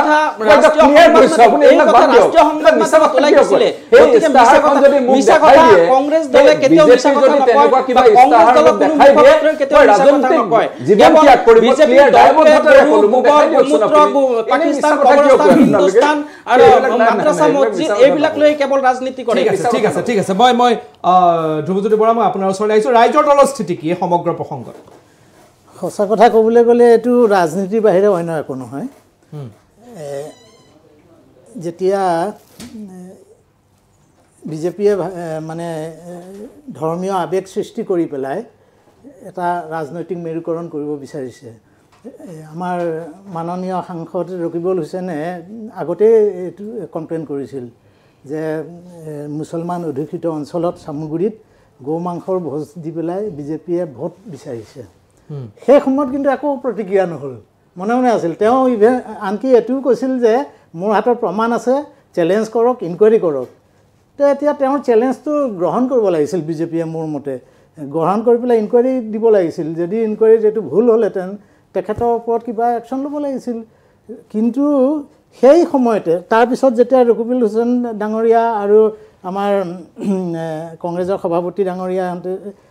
মিটিঙত ৰঙানদীত বুটকৰ তাত ক'লে এই কথাটো আকৌ সেই সময়তে এটা ভিডিঅ' ভাইৰেল হ'ল মুফতি মুকবিল ৰহমান হাজাৰী নেকি আজাহাৰী তেখেতে তাত কি কৈছে আমি চামগুৰিত সংখ্যালঘুৱে ভোট দিছোঁ বিজেপিক আমাৰ মাজত এটা বুজাবৰা হৈছে হেৰি বিজেপিৰ যিসকল লিডাৰ তেওঁলোকে আমাক প্ৰতিশ্ৰুতি দিছে যে ইয়াত কাটাপাৰাত যিখিনি 3000 মাটি আছে সেই মাটিখিনি আমাক দিব আৰু যিমান বিল আছে সব বিল আমাক দিব গতিকে আৰু ক'লে যে তেওঁ মুখ্যমন্ত্ৰী ডাঙৰীয়াক প্ৰতিশ্ৰুতি দিছে যে অসমৰ মুছলমান বিজেপিৰ লগত থাকিব আজি নহয় গোটেই অসমৰ মুছলমান ভৱিষ্যতেও থাকিব কিন্তু বিজেপিয়ে মুছলমানৰ কাৰণে কিছু কাম কৰিব লাগিব যেনে মাটি দিব লাগিব আৰু সমগ্ৰ বিল তেওঁলোকক গটাই দিব লাগিব আৰু মছজিদ এইটো মাদ্ৰাছাৰ ওপৰত যিটো একশ্যন লৈছে সেইবিলাক বন্ধ কৰিব লাগিব উচ্ছেদ বন্ধ কৰিব লাগিব সি অবৈধ উচ্ছেদ হ'লেও মুছলমানক উচ্ছেদ কৰিব নোৱাৰিব এনেকুৱা ধৰণৰ তেওঁলোকৰ গোপন বুজাবুজি হৈছে বুলি আজাহাৰ ডাঙৰীয়াই কৈছে গতিকে এই ভিডিঅ'টো যেতিয়াই প্ৰকাশ হ'ল তেতিয়াই উজনি অসমত মানুহে সন্দেহ কৰিবলৈ ল'লে হিন্দু সংখ্যাগৰিষ্ঠ লোক আমাৰ খিলঞ্জীয়াসকলে সন্দেহ কৰিবলৈ ধৰিলে বিজেপিৰ প্ৰতি যে বিজেপিয়েতো আমাক প্ৰতাৰণা কৰিব নেকি প্ৰতাৰণা কৰিছে নেকি ভোটৰ লালসত তেওঁলোকে যিকোনো কাম কৰিব পাৰে আৰু এই ৰিপৰ্টবিলাকতো আমাৰ চোৰাংচোৱাৰ যোগেদি মুখ্যমন্ত্ৰীয়ে পায়ে যেতিয়াই এইটো পালে তেতিয়া বিজেপি শংকিত হ'ল যে ওচৰততো আমাৰ নিৰ্বাচন আহি আছে পঞ্চায়তৰ আৰু এওঁলোকে কি কৰে সকলো নিৰ্বাচন চিৰিয়াছলি লয় আৰু তেওঁলোকৰ ৰাইজে চৰকাৰ বনাই পেলাই দিছপুৰলৈ পঠিয়াইছে ৰাইজৰ কাম কৰিবলৈ সকলো বাদ দি পেলাই তেওঁলোকে গৈ পেলাই মানে বিধানসভাৰ সমষ্টিবিলাকত গৈ বহি থাকেগৈ সকলো মন্ত্ৰী বিধায়ক চব দিছপুৰৰ কাম কাজ আপোনালোকে যাওক বিৰোধী মিত্ৰ শক্তিও যাওক নাই সেইটো পিছৰ কথা এতিয়া যদি কোনোবাই যদি ৰাইজৰ মাজত থাকে সেইটো তেওঁলোকৰ অপৰাধ হ'ব পাৰে কাম এৰি যাব নোৱাৰে ৰাইজৰ কাম এৰি ৰাইজৰ কাম যদি এৰি আপোনালোকে প্ৰতিবাদ কৰক প্ৰতিবাদ নকৰে আছো আপোনালোকে দিছপুৰৰ সন্মুখত বহক গৈ সন্মুখত বহাৰ সময় অহা নাই এইটো ৰাইজে জানিব লাগিব না ৰাইজক জনাইছে এটা কথা মই আপোনালোকৰ বুজি নাপাওঁ বিৰোধী মিত্ৰ শক্তি এটা কথা স্পষ্ট কৰক যদি বিজেপিক আপোনালোকে আজিলৈকে পৰাভূত কৰিব পৰা নাই আপোনালোকৰতো লো ফল্ট আছে না বিজেপিক পৰাভূত কৰিব পৰা আপোনালোকে ইলেকশ্যনৰ এতিয়াৰ কথাটো হ'ল যে কাজিয়া লাগি থাকিব বিজেপি যদি আপুনি ক'ব দিয়া নাই আৰু আপুনি যদি কামো কৰা নাই তেতিয়াহ'লে আপোনালোকে সেইটো কিয় পতিয়ন যোৱাব পৰা নাই মোৰ কথাটো কিয় আপোনালোকে পতিয়ন যোৱাব পৰা নাই কৰিব দিয়া নাই কথা কমপ্লিট কৰিব উত্তৰ দিয়ক না স্পষ্ট উত্তৰ দিম ৰাইজক এইটো পতিয়ন আমি ঘূৰাই পকাই উত্তৰ দিয়া মানুহ নহয় মই স্পেচিয়েলি মোৰ কথাটো স্পষ্টকৈ কৰিবলৈ যেতিয়া বিজেপি শংকিত হ'ল গতিকে আমাৰ মাননীয় মুখ্যমন্ত্ৰী ডাঙৰীয়া তেখেতে চলচাই কঠিয়া পাৰিব জানে গতিকে সময় আহিল তেওঁ দুই পক্ষকে সন্তুষ্ট কৰিবৰ কাৰণে এই অৰ্ডাৰটো উলিয়াই দিলে আৰু আমাৰ মাননীয় সাংসদৰ মূৰত কঁঠালটো ভাঙিলে যে মুছলমানে বেয়া পালে ৰকিবুলক বেয়া পাওক সাংসদগৰাকীক বেয়া পাব গতিকে ইপিনে হিন্দুকো তুষ্ট কৰিলে এইটো তুষ্টিকৰণ ৰাজনীতি আৰু আপুনি যিটো ক'লে আমি পৰাভূত কৰিব পৰা নাই আমাৰতো ৰাইজৰ দলটো একদম নতুন ৰাইজ আৰু এতিয়া এই বিৰোধী মিত্ৰ শক্তিৰ কাৰণে সেইকাৰণে আমি কংগ্ৰেছক বাৰে বাৰে আহ্বান জনাই আছোঁ যে আপোনালোকে যিটো মিত্ৰ ধৰ্ম সেইটো পালন কৰক আনকি বিজেপি বেয়া হ'লেও বিজেপিৰ এটা কথা আমি মানিব লাগিব যে তেওঁলোকে মিত্ৰ ধৰ্ম পালন কৰিব জানে সত্যটো সত্যই কিন্তু তেওঁলোকে কি হয় মানে যেতিয়া শাসন তেওঁলোকৰ মূৰত ধৰিছে গতিকে যি ইচ্ছা তাকে কৰিব ৰাইজে আমাক ভোট দিছে আমি যি ইচ্ছা তাকে কৰিম এতিয়া বিৰোধী মিত্ৰ শক্তি এইটো কিয় কৰিব পৰা নাই এতিয়া কংগ্ৰেছৰ ওপৰত নিৰ্ভৰ কৰিব কংগ্ৰেছৰ ওপৰত জানে কংগ্ৰেছে মানে এইফালে আপোনালোকৰ কাজিয়াও লাগি থাকিব এইফালে আকৌ বেলেগে কেণ্ডিডেট দিব আপোনালোকৰ নেতা আহি সংবাদ মাধ্যমত আহি কংগ্ৰেছক যি মন যায় তাকে ক'ব যেতিয়া ভুল কৰে তেতিয়াতো ক'বই লাগিব মনে মনে মিত্ৰতা কৰিবলৈ আহিব মনে মনে কেণ্ডিডেট লৈ খালে খেলি মেলি লাগিব মিত্ৰতা এইটো কাৰণে কৰিব লাগিব যে ৰাইজৰ স্বাৰ্থত পঢ়ি থাকে ৰাইজৰ স্বাৰ্থত মিত্ৰতা কৰিবই লাগিব পৰা নাই ৰাইজৰ প্ৰতিয়ন যাব কাৰণ আপোনালোকে যিজন কেণ্ডিডেট আসনত থকা মানুহ বিহালীত আপোনালোকৰ কেণ্ডিডেটজনে কিমান বিৰোধী মিত্ৰ শক্তি কংগ্ৰেছক বাদ দি কিমান ভোট পালে তেওঁ বিহালী মিত্ৰ 5000 মান ভোট পাইছে 4000 মান ভোট পাইছে 5000 এইটোৱে যদি আপোনালোকৰ শক্তি বিহালীত আপোনালোকে উৎপাত লগাই আছিল কি না এইটো মিত্ৰতাৰ কথা বিহালীত উৎপাত লগাই মিত্ৰতাৰ কথা এইটো কাৰ ভুল সেইটো আপোনালোকে চাব লাগে কংগ্ৰেছেতো আজি তাৰিখত 41000 ভোট পালেতো বিহালীত 41000 পাইছে কংগ্ৰেছৰ ভোট একে আছে না আপুনি নাজানে কংগ্ৰেছৰ ভোট একে আছে কংগ্ৰেছৰ ভোট একে আছে কিয় একেই থাকক আপোনালোকৰটো বাহা নাই না না আমাৰ বিৰোধী মিত্ৰ কংগ্ৰেছক বাদ দি আপোনালোকে যিখন বিৰোধী মিত্ৰ শক্তি অজিত কুমাৰ ভূঞা নেতৃত্বত ললে আপোনালোকে 5000 ভোট পালে তাৰমানে আপোনালোকৰ আমানতৰ ধন বাজেয়াপ্ত হৈছে তাত সিপিএমৰ স্থিতি হেতুৱে আছিল যোৱাবাৰ যদি স্থিতিয়ে নাছিল যোৱাবাৰ সিপিএমে 23000 ভোট পাইছিল তাৰে 18000 কংগ্ৰেছ না তাৰে 18000 কংগ্ৰেছ যুক্ত হয় তাৰে 18000 আজি এবাৰ 41000 ভোট পালে বিজেপি মাত্ৰ 9000 ভোটৰ ডিফাৰেন্স থাকিলে 41000ৰ ভিতৰত 23000 জয়ন্ত বৰাৰ ভোট আপুনি হেতু অংক কৰিব লাগিব মানে আপোনালোকে নিজৰ ক্লিয়াৰিটি পিকচাৰ কাৰণ 23000 না জয়ন্ত বৰা অকলে 23000 পাইছিল তেওঁ তাৰমানে আপোনালোকে বিৰোধী 23000 গালু বালু খোলাকটিৰ তাল গালু বালু খোলাকটিৰ না হেতু নহয় আপুনি প্ৰতিক্ৰিয়া দিব কংগ্ৰেছে কি প্ৰতিক্ৰিয়া কংগ্ৰেছৰ স্থিতি আগৰ নিচিনাই আছে আমাৰ ৰাইজ দলৰ মুখপাত্ৰ ডাঙৰীয়াই যিখিনি কথা কৈছে আচলতে হেয়া তেখেতৰ মন্তব্যটো সঠিক নহয় কাৰণ ৰাজনৈতিক ব্যৱস্থাত নিৰ্বাচনত যি দলে যিমান ভোট পায় সেই ভোটখিনি সেই দলৰে হয় এতিয়া আপুনি ক'ব নেকি যে মানে সেই যিগৰাকী প্ৰাৰ্থী আমাৰ আছিলে তেখেতে পূৰ্বতে যি ভোট পাইছিলে সেইখিনি তেওঁৰে নিজা ভোট এইটোতো তেনেকুৱা হ'ব নোৱাৰে যোৱাবাৰ 23000 ভোট পাইছিল এইটো সিপিএমৰ ভোট আছিল এতিয়া এইবাৰতো নাপালে এইবাৰৰ সেই ভোটখিনি পাইছে জানো এতিয়া এবাৰ বেয়া হৈছে বুলি ক'ব পাৰে সেইটো পোৱা নাই গতিকে সেই কথাটো সঠিক নহয় এতিয়া কথা হ'ল মানে বিৰোধী শক্তিৰ কথা বিৰোধী শক্তি হিচাপে শুনক আমি অসমত বিৰোধী শক্তি হিচাপে যি ধৰণৰ কাৰ্যপন্থা আমি ল'ব লাগে সেয়া অনাগত সময়ত আপোনালোকে দেখা পাব কিদৰে বিৰোধী শক্তিয়ে বৰ্তমানৰ স্বৈৰাচাৰী বিজেপি চৰকাৰখনক শাসনৰ পৰা উৎখাত বিৰোধী শক্তি ইনক্লুড অল আদাৰ পাৰ্টিজ নে বিৰোধী শক্তি অনলি কংগ্ৰেছ সেইটো এটা স্পষ্ট কৰি দিয়ক বিৰোধী শক্তি সব আমাৰ কথা ৰাইজৰ দল আৰু জাতীয় পৰিষদ আমাৰ এক্সক্লুড জাতীয় পৰিষদ আৰু ৰাইজৰ দল আমাৰ কথা হ'ল যিকোনো উপায়েৰে ৰাজ্যখনৰ পৰা স্বৈৰাচাৰী বিজেপিক উৎখাত কৰিব লাগে আৰু সেই উৎখাত কৰাৰ কাৰণে যি ধৰণৰ কাৰ্যপন্থা কাৰ্যব্যৱস্থা ল'ব লাগে কংগ্ৰেছে তেনেকুৱা কাৰ্যপন্থা ব্যৱস্থা বা মানে হাতত ল'ব এইটো ক্ষেত্ৰত কংগ্ৰেছে অকমান মান্যতা ৰক্ষা কৰিব লাগিব বাকি বিৰোধী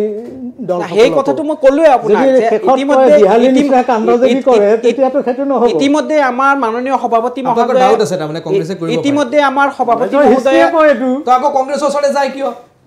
ৰাইজৰ স্বাৰ্থত মোক একদম ক'ব দিয়ক ইতিমধ্যে আমাৰ সভাপতি মহোদয়ে যদি প্ৰতাৰণা কৰাৰ ইতিহাসে আছে আকৌ কংগ্ৰেছৰ ওচৰ পাই গৈ এতিয়া খুধৰাম বুলি কৈ আছে জানেই দেখোন এতিয়া খুধৰাম বুলি কৈ আছে ইতিমধ্যে আমাৰ সভাপতি মাননীয় সভাপতি মহোদয়ে যদি নুখোধৰাই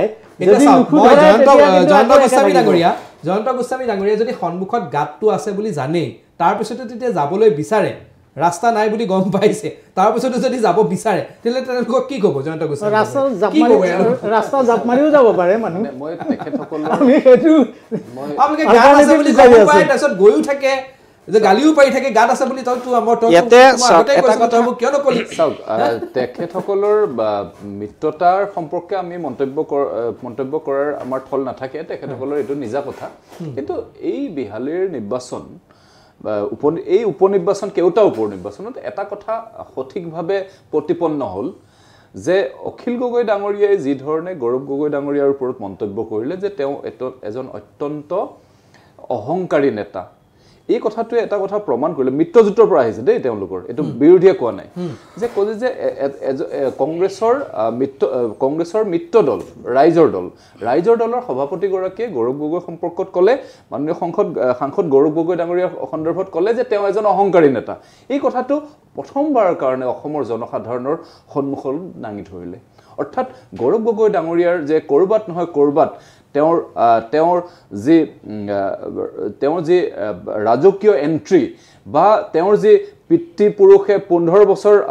অসমখন শাসন কৰিছিলে তেওঁ সেই সুবাদতে তেওঁ কংগ্ৰেছৰ নেতৃত্বত যাতে তেওঁৰ মতে কংগ্ৰেছ চলাব পাৰে এই কথাটো প্ৰমাণ কৰি দিলে বিহালীৰ নিৰ্বাচন আৰু নিৰ্বাচনৰ প্ৰাক মুহূৰ্তৰ গোটেই কথা বতৰাবিলাক যিটো কথাৰ কাৰণে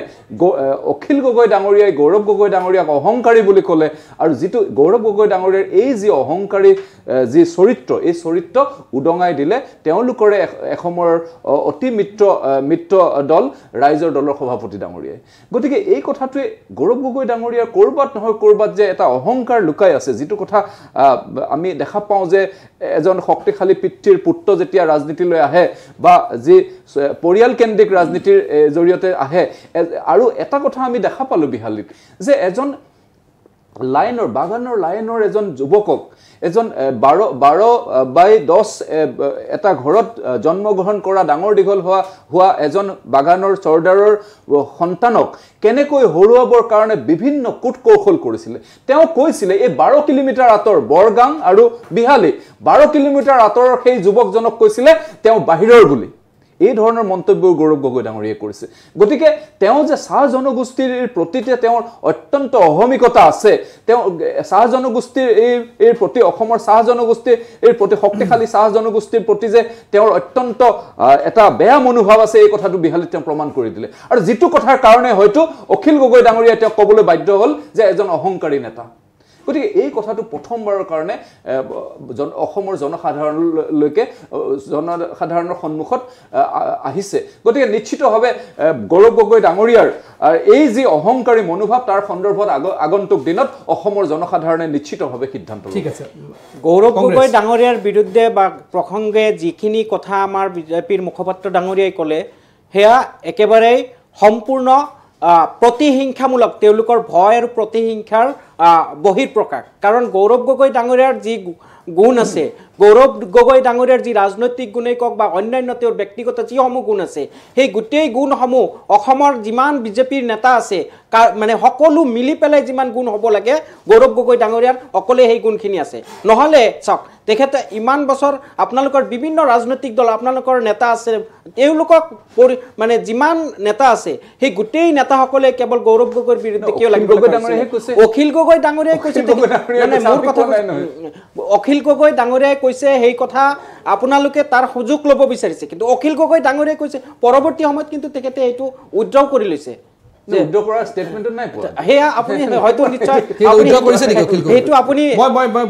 ৰাইজৰ দলৰ মুখপাত্ৰৰ পৰা লৈ লৈছো সেই অখিল গগৈয়ে গৌৰৱ গগৈৰ প্ৰসংগত কোৱা কথাখিনি উইথড্ৰ কৰিছে নেকি তেওঁ কৰিছে নেকি আমি যেতিয়া কংগ্ৰেছৰ নেতৃত্বই আহ্বান জনোৱাৰ কাৰণে অখিল গগৈ ডাঙৰীয়াই কৈছে যে এতিয়াৰ পৰা আমাৰ যুদ্ধ নাই তেওঁলোকৰ কথাখিনিতো উইথড্ৰ কৰা নাই আমিতো আৰু সন্ত্ৰাসবাদী পাৰ্টি নহয় গৌৰৱ গগৈৰ প্ৰসংগত কোৱা কথাখিনি উইথড্ৰ কৰা নাই তেওঁ কৈছে যে যি মনোমালিন্য আছিল এতিয়া আৰু নাই আজিৰ পৰা আমি গালি নাপাৰো মানে কথাখিনি সঁচা কাজিয়া নকৰো মানে কথাখিনি আছিল আগত সেইটো হ'ব নোৱাৰে সেইখিনিতো উঠাই কোৱা নাই এইটো কথা কোৱা নাই অখিল গগৈ বাৰে বাৰে এটাই কথা নাই মই সেইখিনি ভুল কৈছো বুলি কোৱা নাই এই কথা মই সেইখিনি কথা নাছিলে কিন্তু ভুল আছিল বুলি কোৱা নাই এতিয়া গৌৰৱ গগৈ ডাঙৰীয়াৰ বিৰুদ্ধে আৰু এটা তেখেতে অভিযোগ আনিছে যে চাহ জনগোষ্ঠীৰ বিৰুদ্ধে গৌৰৱ গগৈ ডাঙৰীয়াই কাম কৰিছে চাহ জনগোষ্ঠীৰ কাৰণে গৌৰৱ গগৈ ডাঙৰীয়াই চাহ জনগোষ্ঠীৰ ঘৰে ঘৰে যেনেকুৱা ধৰণে তেখেতে কাম কৰিছে তাৰে মানে আধা মানে 10% কামো আজি আমাৰ বিজেপিৰ কোনো নেতাই কৰিব পৰা নাই তেখেতসকলে চাহ জনগোষ্ঠীৰ কাৰণে দৰদ দেখাইছে যি চাহ জনগোষ্ঠীৰ কাৰণে তেওঁলোকে কৈছিলে আমি 6 জনগোষ্ঠীক জনজাতিকৰণ কৰিম তাৰ মাজত চাহ জনগোষ্ঠী আছিলে কিন্তু আজি সেই সিদ্ধান্ত তেওঁলোকে ল'ব পৰা নাই এতিয়া তেওঁলোকে চাহ জনগোষ্ঠীৰ কথা কৈছে ঝাৰখণ্ডৰ মুখ্যমন্ত্ৰীগৰাকীক তেওঁলোকে কেনে ধৰণৰ অপমান আমাৰ অসমৰ মুখ্যমন্ত্ৰীয়ে কৈছিলে গতিকে এনেকুৱা ধৰণৰ দুতলমীয়া কথা বিজেপিয়ে সদায় কৈ থাকে আগে পিছেও কৈছে বৰ্তমানেও কৈ আছে আৰু ভৱিষ্যতেও ক'ব সেই কথা একেবাৰে মানে সকলোৱে জানা কথা এতিয়া কথা হ'ল শেহতীয়াভাৱে অসমৰ মুখ্যমন্ত্ৰী ডাঙৰীয়াই গৌ মাংসক লৈ যি ধৰণৰ ৰাজনীতি কৰিছে সেয়াও এক কাৰচাচি কাৰণ তেখেতে বিগত ঝাৰখণ্ডৰ নিৰ্বাচনত তেওঁক সম্পূৰ্ণ কৰ্তৃত্ব দিছিলে ঝাৰখণ্ডৰ নিৰ্বাচন পৰিচালনা কৰাৰ কাৰণে কিন্তু যেতিয়া দেখা পালে ঝাৰখণ্ডত তেওঁ সম্পূৰ্ণ ফ্লপ চকু দেখালে তেতিয়া কেন্দ্ৰীয় নেতৃত্বৰ ওচৰত বিজেপি কেন্দ্ৰীয় নেতৃত্ব RSSৰ ওচৰত তেখেতৰ যি TRP সেই TRP সম্পূৰ্ণৰূপে চেঞ্জ হৈ গৈছে তেখেতৰ গ্ৰহণযোগ্যতা কমি গৈছে তেতিয়া তেখেতে কোনো উপায় নাপাই পেলাই শেহতীয়াভাৱে মানে যিটো সফট টাৰ্গেট ধৰ্মীয় মেৰুকৰণৰ যি ৰাজনীতি সেই ৰাজনীতিৰ টাৰ্গেট কৰি তেখেতে শেহতীয়াভাৱে গো মাংসৰ আশ্ৰয় ল'বলগীয়া হৈছে আৰু গো মাংসৰ আশ্ৰয় লৈ পেলাই তেখেতে বিজেপিৰ কেন্দ্ৰীয় নেতৃত্ব RSSৰ কেন্দ্ৰীয় নেতৃত্বৰ ওচৰত নিজৰ গ্ৰহণযোগ্যতা বঢ়াব খুজিছে যি সময়ত 1.5 লাখ কোটি টকাতকৈ অধিক ঋণৰ বোজা অসমৰ জনসাধাৰণে বহিবলগীয়া হৈছে যি সময়ত অসমত 126 গৰাকী বিধায়ক আছে সেই 126 গৰাকী বিধায়ক বছৰি 1 কোটি টকাকৈ সমষ্টি উন্নয়নৰ পুঁজিৰ মুকলাই দিব লাগে যোৱা 1 বছৰ ধৰি সেই কোনো ধৰণৰ মূল ধন তেওঁলোকে মুকলি কৰি দিব পৰা নাই অসমত নিবনুৱাসকলে কক বকাই থাকিবলগীয়া হৈছে মূল্য বৃদ্ধিত কুঙা কৰি পেলাইছে অসমৰ নিবনুৱাসকলে তেওঁলোকৰ সংস্থাপনৰ কাৰণে কক বকাই থাকিবলগীয়া হৈছে আজি প্ৰত্যেকটো ক্ষেত্ৰতে অসম চৰকাৰ বিজেপি চৰকাৰটো বিফল হ'বলগীয়া হৈছে যোৱা মহন্ত চৰকাৰৰ দিনত যি অৱস্থাৰ হৈছিলে কিছুদিন ধৰি বিভিন্ন বিভাগৰ কৰ্মচাৰীৰ মাজতে এটা প্ৰশ্নৰ অৱতাৰণা হয় যদি সকলো ক্ষেত্ৰতে বিজেপি চৰকাৰ ব্যৰ্থ হৈছে কিন্তু সকলো নিৰ্বাচনত বিজেপি তেতিয়ালে কেনেকৈ জিকি আছে সকলো নিৰ্বাচনত সেই কথাটো এতিয়া মানে সেই কথাটোৱে মই কৈছো কেৱল ধৰ্মীয় মেৰুকৰণ আৰু ধৰ্মীয় ৰাজনীতি যিমান দিনলৈ থাকিব বিজেপি একমাত্ৰ অবিবেচক বুলি ভাবিছে নে কেৱল ধৰ্মীয় মেৰুকৰণতে সদায় জিকি থাকে নিশ্চিতভাৱে ধৰ্মীয় নিৰ্বাচন আহিলে তেওঁৰ সন্মুখত ৰাস্তা নাই আৰু অসমৰ মানুহে অকল ধৰ্মৰ কথা কৈ কৈ ভোট দি থাকিব অসম নহয় গোটেই ভাৰতবৰ্ষতে বিজেপি খাবলৈ নাই গোটেই ভাৰতবৰ্ষখনে অসমৰ মানুহক আপুনি যদি ক'ব বিচাৰিছে যে ঘৰত ৰাস্তা নাই গাত আছে সেই ৰাস্তাটো নেমানে কেৱল ধৰ্মীয় কথা বতৰাতে অসমৰ জনতাই ভোট দি থাকিব মানে আপুনি অসমৰ জনতাৰ পৰিপক্কতাৰ ওপৰত প্ৰশ্ন 1 মিনিট মোক হেক কৰিব দিয়ক মইতো সম্পূৰ্ণ কৰা নাছিলো কথাখিনি না আপুনি কৈছে এইখিনি কথা এইখিনি মই ক্লিয়াৰিফিকেশন আপুনি কৈছে তাৰ মানে এটা খুব ডাঙৰ বিষয় মোৰ সম্পূৰ্ণ that is the problem in মোৰ কথাখিনি সম্পূৰ্ণ নহকে আপুনি মোৰ কংগ্ৰেছৰ প্ৰবলেমটো এইখিনিতে হৈ আছে কংগ্ৰেছৰ প্ৰবলেমটি আপুনি মোৰ কথাখিনি শুনিব তাৰ পিছত আপোনাৰ মন্তব্য দিব অসমৰ জনসাধাৰণ অসমৰ সম্পূৰ্ণ গোটেই জনসাধাৰণৰ কথা কোৱা নাই একাংশ জনসাধাৰণ একাংশ ইয়াতে আপুনি বুজিব পাৰ্চেন্ট কিমান পাৰ্চেন্ট ভোটাৰে বিজেপিক ভোট দিছে আৰু তাতকৈ কিমান বেছি অংশ বিৰোধীক ভোট প্ৰদান কৰিছে সেইটো আপুনি নিশ্চিতভাৱে চৰকাৰ আছিলে সেই কিমান শতাংশতে চৰকাৰ হৈছে 15 বছৰ হৈছিলে এই হিচাপত যদি চাই 15 বছৰত 70% কংগ্ৰেছ চৰকাৰ কিন্তু সেই কথাখিনি আপুনি যদি চিন্তা কৰে গোটেই বিৰোধী দল নহয় তেনেকুৱা নহয় কথাবিলাক আপোনালোকে ডাইভাৰ্ট কৰাৰ কাৰণে চেষ্টা কৰিলে নহব আজিলৈকে আপুনি যদি চাই ভাৰতবৰ্ষত যিমান চৰকাৰ হৈছে এই 30% ভোটতে হৈছে 60% ভোটৰ ভোট নহয় যোৱা চৰকাৰখনত যোৱা হিমন্ত বিশ্ব চৰকাৰত 41% ভোট কংগ্ৰেছে পাইছিলে আৰু বিজেপিয়ে পাইছিলে 42% কিবা ভোট গতিকে 1% ভোটৰ ডিফাৰেন্স ইন্ডিভিজুৱেল এলায়েন্স মিলাই কিমান এলায়েন্স তো কংগ্ৰেছ আৰু বেছি পাইছিলে কিমান বিজেপি সেই শতাংশটো মই পাহৰি গৈছো মানে বিৰোধীৰ শুনক বিৰোধী ঐক্যমঞ্চৰ যি ভোটৰ শেয়াৰ বিৰোধী 20% ভোট জেএমএম এ পাইছে আৰু 16% ওচৰাচৰি ভোট কংগ্ৰেছে পাইছে আৰু বিজেপিয়ে পাইছে 33% ভোট কোনটোৰ কথা মিত্ৰজোঁটৰ মিলাইতো হ'বতো হয় এটা ঝাৰখণ্ডত আপোনালোকৰ জেএমএম আৰু কংগ্ৰেছৰ যেটো মিত্ৰ শক্তি আছে তেওঁলোকৰ টোটাল পাৰ্চেন্টেজটো হ'ব বেছি হৈছে মানে নিশ্চিতভাৱে বেছি হৈছে হয় ঠিক আছে জয়ন্ত গোস্বামী কি কয় গোটেই কথাটো হৈছে এনেকুৱা যে যেটো কথা ডক্টৰ হিমন্ত বিশ্ব শৰ্মা ডাঙৰীয়াৰ সন্দৰ্ভত কৈছে যে আপোনাক এটা কথা দায়বদ্ধতাৰে কলো 2026 নিৰ্বাচন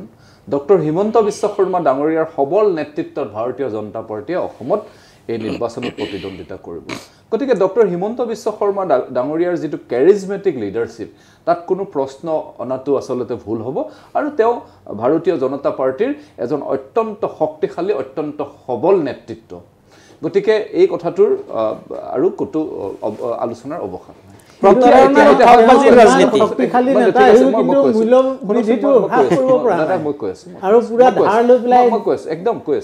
এতিয়া কথাটো হৈছে এটো যে ভাৰতীয় জনতা পাৰ্টিয়ে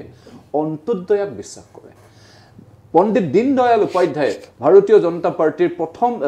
জনসংঘৰ প্ৰথমজন প্ৰথমজন সাধাৰণ সম্পাদক পণ্ডিত দীনদয়াল উপাধ্যায় ডাঙৰীয়াই একাত্ম মানৱতাবাদৰ কথা কৈছিল সেই একাত্ম মানৱতাবাদৰ একাত্ম মানৱতাবাদৰ দৰ্শনক আমি সাৰুগত কৰি অন্ত্যোদয়ৰ কথা কওঁ আৰু সেই অন্ত্যোদয়ৰ কাৰণে আপুনি যদি চাই যে অসমত এতিয়া এখনো কাঠৰ দলং নাই 800খন দলং যোৱা সময়ছোৱাত নিৰ্মাণ কৰা হ'ল 3000 ৰাস্তা পকীকৰণ কৰা হ'ল অসমৰ প্ৰত্যেকখন নদীৰ মথাউৰি নিৰ্মাণ কৰা হ'ল অসমৰ এটাও নতুন মথাউৰি অসমৰ বিগত 8 বছৰে এটাও নতুন মথাউৰিৰ সৃষ্টি হোৱা নাই ভুল কথা কিয় কৈ আছে আপুনি কাৰণে দুখীয়া মহিলাৰ কাৰণে ভুল তথ্য কিয় অসমৰ জনসাধাৰণক আপুনি দিছে বৃদ্ধ লোকৰ কাৰণে চিকিৎসাৰ কাৰণে ব্যৱস্থা কৰা হৈছে প্ৰত্যেকজন লোকৰ সুৰক্ষিত ভৱিষ্যতৰ কাৰণে কাম ইয়াৰ পূৰ্বে অসমৰ জনসাধাৰণৰ চিকিৎসাৰ কাৰণে মানে অসমৰ আটাইতকৈ ডাঙৰ কথা অসমত 17খনকৈ কেঞ্চাৰ হস্পিটেল নিৰ্মাণ কৰা হৈছে অসমৰ মেডিকেল কলেজ প্ৰায় 20খনলৈকে অধিক মেডিকেল কলেজৰ নিৰ্মাণ তাৰ ওচৰত আশ্ৰয় ল'বলগীয়া হৈছে এই কথাবিলাক আপোনালোকে ভুল কথা এই যে উন্নয়নৰ যে ডক্টৰ হিমন্ত বিশ্ব শৰ্মা ডাঙৰীয়াৰ যে উন্নয়নৰ গতিধাৰা এই উন্নয়নৰ গতিধাৰাৰ লগত অসমৰ জনসাধাৰণে নিশ্চিতভাৱে আছে আৰু ভৱিষ্যতৰ দিনত অসমৰ জনসাধাৰণৰ উন্নয়নৰ কাৰণে অসমৰ জনসাধাৰণক সেৱা কৰিবৰ কাৰণে ডক্টৰ হিমন্ত বিশ্ব শৰ্মা ডাঙৰীয়া আহুপুৰুষাৰ্থ কৰিছে ভাৰতীয় জনতা পাৰ্টিৰ প্ৰত্যেকজন কাৰ্যকৰ্তাই আহুপুৰুষাৰ্থ কৰিছে যি এটা সময়ত প্ৰত্যেক বিৰোধী দলে ভাৰতীয় জনতা পাৰ্টিৰ বিৰুদ্ধে ব্যাপক অপপ্ৰচাৰ কৰিছে কিন্তু ভাৰতীয় জনতা পাৰ্টিয়ে উন্নয়নৰ গতিধাৰাক আগুৱাই লৈ যাবৰ কাৰণে ডক্টৰ হিমন্ত বিশ্ব শৰ্মা ডাঙৰীয়াৰ নেতৃত্বত আগুৱাই লৈ যাবৰ কাৰণে অহৰহ চেষ্টা কৰিছে যাৰ কাৰণে ভাৰতীয় জনতা পাৰ্টিয়ে অসমৰ জনসাধাৰণৰ মৰম আৰু হৃদয়ৰ পৰা আশীৰ্বাদ পাবলৈ সক্ষম হৈছে আমাৰ বিজেপিৰ মুখপাত্ৰ ডাঙৰীয়াই সদায় প্ৰায়ে এটা কথা অন্ত্যোদয় আঁচনিৰ কথা কয় অন্ত্যোদয় যি তেওঁলোকৰ শ্লোগান সেই কথা কয় কিন্তু তেখেতে এটা কথা পাহৰি গৈছে বিগত 8টা বছৰ অসম আৰু বিগত 11টা বছৰ বিজেপিৰ শাসনকালত ভাৰতবৰ্ষৰ 50% মানে জনসাধাৰণে কন্টিনিউয়াসলি 60% মানে মই যেটো 50% জনসাধাৰণে কন্টিনিউয়াসলি 3 বেলা মানে খাদ্য তেওঁলোকে নাপায় আৰু তাৰে 30% 30% জনসাধাৰণ এটো সাৰ্ভে আছে আপোনাৰ কথাখিনি শুনি লওক সাৰ্ভেৰ কথা কৈছো মই এক তথ্যই দাঙি ধৰিছে সেই আপুনি শুনক মই এনে তথ্য দিয়া নাই এনে কথা কোৱা নাই লফুল ডাটাটো দিয়ক লফুল ডাটা কৈ আছো সেই কথাটোৱে মই ক'ব আপুনি হেক কৰিব নিদিয়ে কিয় সাৰ্ভেটো শুনক ৰাষ্ট্ৰীয় এক বিশ্বাসযোগ্য সংস্থাৰ দ্বাৰা বিশ্বাসযোগ্য সংস্থাই সাৰ্ভে কৰাৰ পিছত যেটো নেকি আপোনাৰ ৰাষ্ট্ৰীয় সংবাদ মাধ্যমে প্ৰকাশ পাইছে যোৱা পৰহি এক সংবাদ মাধ্যমে এক মিনিট এটা তথ্যটো যদি আপুনি দি দিয়ে তেতিয়া অথেন্টিসিটিটো এটা প্ৰমাণ হেই কথাটো মই কৈছো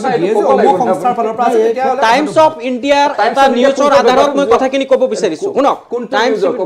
টাইমছ অফ ইণ্ডিয়াৰ এটা নিউজৰ আধাৰত য'ত এই নিউজটো কৈছে এটা কথা হল আপোনাক মই নিউজটো কোনটো মই আপোনাক জবাব দি হ'বলৈ হোৱা নাই মোৰ কথাখিনি শুনিলো এৰ কথা হল এটা কথা হল গোটেই ভাৰতবৰ্ষত আপুনি অন্তৰ্দয়ৰ কথা কয় আপোনালোকে বিভিন্ন আঁচনিৰ কথা কয় আপোনালোকে অৰুণোদয় আঁচনি আপোনালোকে স্বাস্থ্যৰ কথা কৈছে স্বাস্থ্য আঁচনি আপুনি স্বাস্থ্যৰ নামত এটা আঁচনি আছিলে মানে যিসকল সন্তান জন্ম দিয়াৰ পিছত যিসকল মানে মহিলাক যিসকলক মাতৃক ঘৰত নিয়াৰ কাৰণে এটা আঁচনি আছিলে ইয়াৰ উপৰি বিবাহিত মহিলাৰ কাৰণে সোণৰ যি আঁচনি আছিলে আপুনি নব আঁচনি আছিলে বাইদেউ আঁচনি আছিলে ইত্যাদি বিভিন্ন ধৰণৰ আঁচনি আছিলে সেই আঁচনিসমূহ এটাৰ পিছত এটা আঁচনি আপোনালোকে বন্ধ কৰিছে আপুনি কিবা প্ৰমাণ আছে নেকি আপুনি যাওক হস্পিটেলত মই নিজে প্ৰমাণ আপুনি হস্পিটেলত যাওক কোনোবা এগৰাকী সন্তান প্ৰসৱৰ পিছত কোনোবা এগৰাকী মাতৃক আজিকালি সেই এম্বুলেন্সৰে ঘৰত দিয়া হয় অবভিয়াসলি দিয়ে একেবাৰে ভুল তথ্য কৈ আছে মই একেবাৰে তথ্য মই একেবাৰে গ্যাৰান্টি সহকাৰে কৈছো আপোনালোকে সোণৰ আঁচনি দিছিলে বিবাহৰ নামত এটা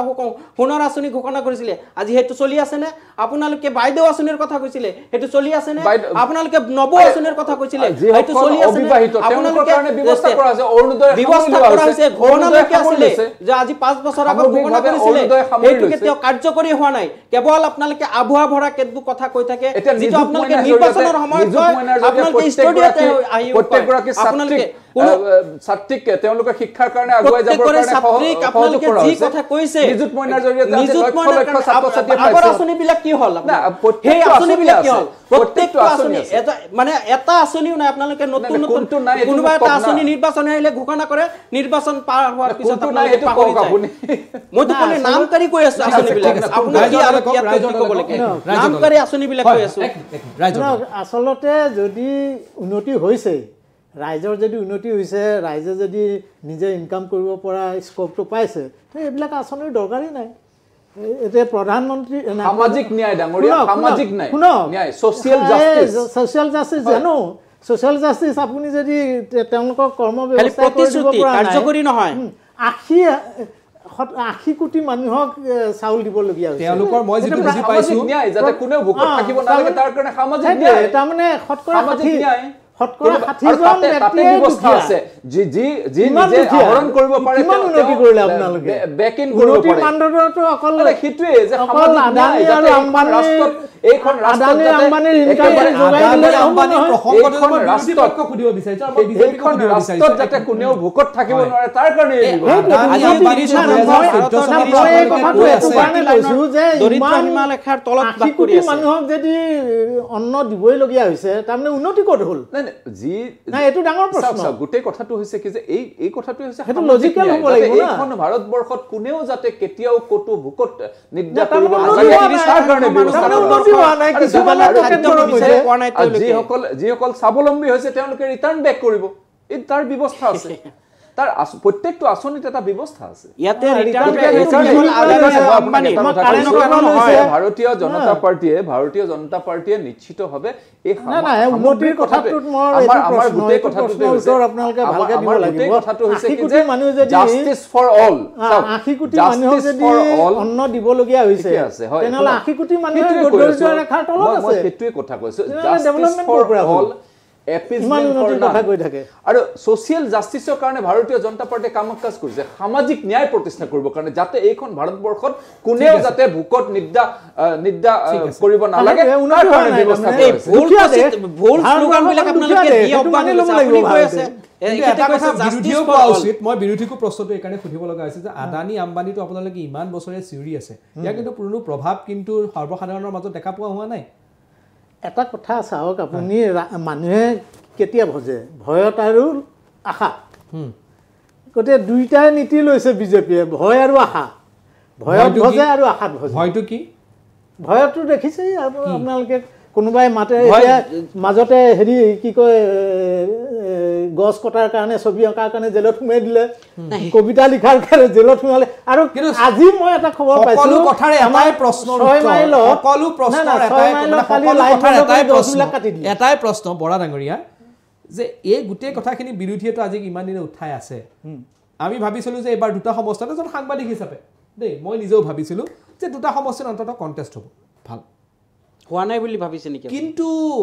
মানে ভাল শক্তিশালী প্ৰয়োজন কিন্তু এবাৰতো উপনিৰ্বাচনতো আমি নেদেখিলো বিহালীত কণ্টেষ্ট হৈছে বাৰু কিয় ধলাই থোৱা নাই বিহালীত কণ্টেষ্ট ক'ত হোৱা নাই তাৰ আগতে বহুত মাৰ্জিনত জিকিছিল আহিছিলে কিন্তু এবাৰতো আমি হেনেকুৱা ধৰণৰ নিদেখিলো নিশ্চিতভাৱে কণ্টেষ্ট হৈছে ধলাই 10,000 আৰু বিহালীত 9,000 আৰু আপুনি ভয়ৰ কথা কৈছে উপনিৰ্বাচনৰ সময়ত বা সাধাৰণ বিধানসভা নিৰ্বাচনৰ সময়ত বিজেপিৰ মন্ত্ৰী বিধায়কসকলে এই কথা খোলাভাৱে কোৱা নাছিল নেকি যদি আমাক ভোট প্ৰদান নকৰে তেতিয়াহ'লে অমুক আঁচনি বন্ধ কৰি দিম অমুকটো কাটি দিম অমুক ৰাস্তা নকৰিম আপোনালোকে ক'ব লাগিছিল যে কিয় আমি কিয় কম কোনে আপোনালোকৰ এই আঁচনি কাটা নিশ্চিতভাৱে কৈছো আমি আপুনি কথা শুনক আমি সেই অভয়বাণী দিছো কিন্তু এটা কথা আপুনি বুজি লওক আপুনি এগৰাকী সাংবাদিক হিচাপে এক মিনিট ক'ব দিয়ক আপুনি এগৰাকী সাংবাদিক হিচাপে আপোনালোকৰো বাধ্যবাধকতা আছে সেই বাধ্যবাধকতাৰ বাহিৰত আপোনালোকে যাব নালাগে এই কথা শুনক এই কথা ইয়াতে মই ক'ব বিচৰা নাই আজি নকওঁ মই সেইখিনি কথা অসমৰ জনসাধাৰণে বুজি পাইছে অসমৰ জনসাধাৰণে বুজি পাইছে আপুনি এজন সাংবাদিক হিচাপে মোক কৈছে মোৰ বাধ্যবাধকতাৰ কথা কি বাধ্যবাধকতা আছে কওক আপোনালোকৰ সময়ে সময়ে সাংবাদিকতাত কোনটো বাধ্যবাধকতা দেখিলে কওক মই ব্যক্তিগতভাৱে মই আপোনাক কোৱা নাই ব্যক্তিগতভাৱে মই সাংবাদিকতা যেতিয়া কৰিছো আপুনি কোনটো বাধ্যবাধকতা দেখিলে কওক মই ব্যক্তিগতভাৱে আপোনাক কোৱা নাই মই কৈছো যে সাংবাদিক সকলোৰে বাধ্যবাধকতা আজি বাধ্যবাধকতা দেখা যায় আমানো কাৰণ এবা নাই কাৰণে ইয়া কংগ্ৰেছো বহি আছে ৰাইজৰ দলো বহি আছে আপুনি কথাখিনি বুজি লওক মই আপোনাক ব্যক্তিগতভাৱে কথা কোৱা নাই এই কথাখিনি মই ব্যক্তিগতভাৱে কোৱা নাই বিজেপি অকল আছে ৰাইজৰ দল আৰু কংগ্ৰেছ দুইজন বেছি শক্তি আছে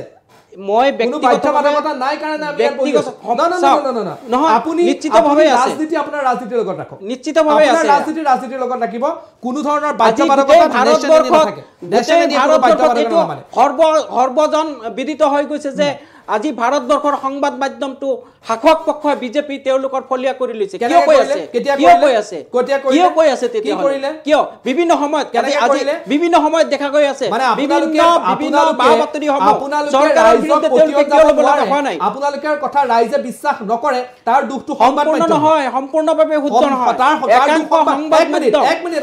আহমেদ ডাঙৰীয়া আপোনালোকে ৰাইজক পতিয়ন যাব নোৱাৰে আপোনালোকৰ কথা অসমৰ আৰু ভাৰতৰ ৰাইজ পতিয়ন নাযায় আৰু তাৰ দুখ সংবাদ মাধ্যমক দিব আপোনালোকে আজি ভাৰতবৰ্ষৰ জনসাধাৰণে আজি ভাৰতবৰ্ষৰ জনসাধাৰণে গোটেই বিশ্বৰ জনসাধাৰণে কৈ আছে আপোনালোকৰ কোনটো বাতৰি আমি নিদিয়াকে আছো কওক আপুনি শুনক আপোনালোকৰ কোনটো বাতৰি আমি নিদিয়াকে প্ৰত্যেকটো বাতৰি দি আছে পাৰ্লিয়ামেন্টত গৌৰৱ গগৈ যেতিয়া কথা কয় আমি দিও নে নিদিও কিন্তু কথা হল যেতিয়া চৰকাৰৰ বিৰুদ্ধে কেতবোৰ অভিযোগ আমি আমাৰ বিৰোধী দল উত্থাপন কৰে সেইখিনি যায় না বহুত সময়ত যোৱা নাই বহুত সময়ত যোৱা নাই ব্যক্তিগতভাৱে মই আপোনাক কোৱা নাই বহুত সময়ত যোৱা নাই বহুত সময়ত আমি বহুত সময়ত দেখা পাওঁ সংবাদ মাধ্যমে পক্ষপাতিত্বমূলক কৰে মই নাজানো কোন আপোনাৰো অভিজ্ঞতা আছে সেই অভিজ্ঞতা আপোনাৰো আছে মোৰ নাই একো অভিজ্ঞতা আপোনালোকৰ নিউজ গৈছে নাই নিউজ মইতো অস্বীকাৰ কৰা নাই সেই কথাটো মই অস্বীকাৰ কৰা নাই আপোনালোকৰ একাংশ সংবাদ মাধ্যম নহয় ৰাইজৰ জনসাধাৰণে এই কথা বুজি পায় আমি আমাৰ কথা কমেই অন্তিম মন্তব্য লাগিছে অন্তিম মন্তব্য সামগ্ৰিকভাৱে ডক্টৰ হিমন্ত বিশ্ব শৰ্মা ডাঙৰীয়াৰ নেতৃত্বত ভৱিষ্যত সুৰক্ষিত অসমৰ বাবে ভৱিষ্যত অসমৰ প্ৰজন্মৰ কাৰণে যি ধৰণে প্ৰশাসনিক সংস্কাৰৰ জৰিয়তে যি ধৰণে অসম লোকসেৱা আয়োগৰ তথা আন চাকৰিসমূহ নিকাভাৱে নিযুক্তি প্ৰদান কৰিবৰ কাৰণে যি ধৰণে চেষ্টা কৰিছে যি ধৰণে যোৱাকালি যি ৰিজাল্ট আহিছে অসম লোকসেৱা আয়োগৰ তাত কেৱল মাত্ৰ মেধা ভিত্তিত নিযুক্তিৰ কাৰণে নতুন প্ৰজন্মই এক নতুন দিগন্তৰ যি সোৱাদ পাইছে যে পঢ়িলে এইখন অসমত চাকৰি কৰিব পাৰে পঢ়িলে এইখন অসমৰ প্ৰশাসনিক বিষয়া হ'ব পাৰে কেৱল মাত্ৰ মেধাৰ ভিত্তিত তেওঁলোকে নিযুক্তি পাবলৈ সক্ষম হৈছে যাৰ কাৰণে অসমৰ যুৱ সমাজৰ অসমৰ যুৱক যুৱতীসকলৰ এক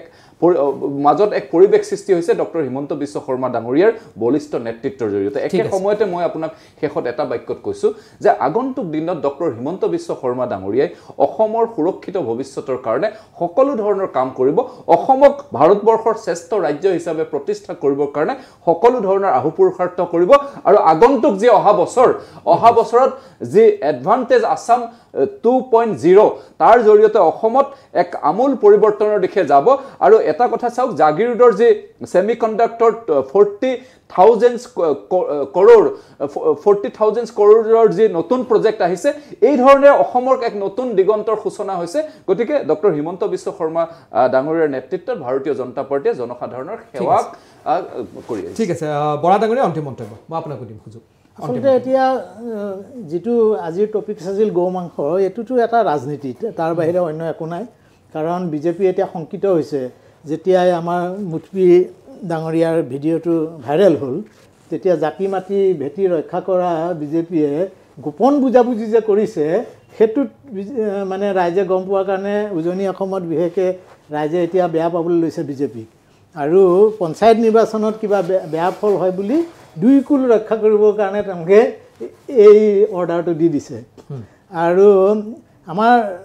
হেমন্ত বিশ্ব শৰ্মা মাননীয় মুখ্যমন্ত্ৰী তেওঁ অতি চতুৰ মানুহ তেওঁ সময়ত হৰ কেনেকৈ মাৰিব লাগে সেইটো জানে কিন্তু তেওঁ অসমৰ ৰক্ষাৰ কাৰণে অসমীয়া ভাষা অসমৰ কাৰণে একো কৰা নাই কাৰণ APSCত যিটো অসমীয়া ছাবজেক্টটো লাগিছিল সেইটো উঠাই দিলে তেওঁৰ দিনতে ঠিক আছে তাৰ পিছত এটো LP ক্লাছ 3 পৰা ইংলিছত যেতিয়া অংক আৰু বিজ্ঞানৰ শিক্ষা দিলে তে তাৰ মূল উদ্দেশ্য অন্য একো নাই যাতে গাঁৱৰ ল'ৰা ছোৱালীবিলাকে স্কুল এৰি দিয়ে কাৰণ ইংৰাজীটো এনেও টান বস্তু ইংৰাজী যদি অংকটো কৰে আৰু যেতিয়া শিক্ষিতৰ সংখ্যা কমি থাকিব তেতিয়া শাসন কৰিবলৈ ঠিক আছে